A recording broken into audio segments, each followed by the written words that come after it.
How to use Snapchat Plus Ghost Trails location history. Hello guys, this is Sarah from Create Login and Delete. Let's get started. So first, go ahead and open Snapchat.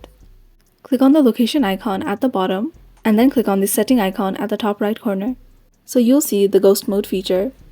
So when this is enabled, your friends can't see your location.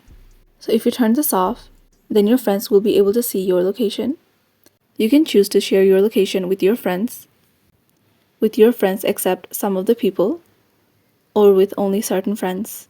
In SnapMap, you will also be able to see the location that your friends have shared with you, and you'll be able to see their Bitmoji and where they are now. You can also choose to share a live location with certain friends. Your location updates in real time, even if you don't open Snapchat. And once enabled, you can stop sharing at any time by pressing stop next to your friend's name. So this is how to use Snapchat Plus Ghost Trails location history.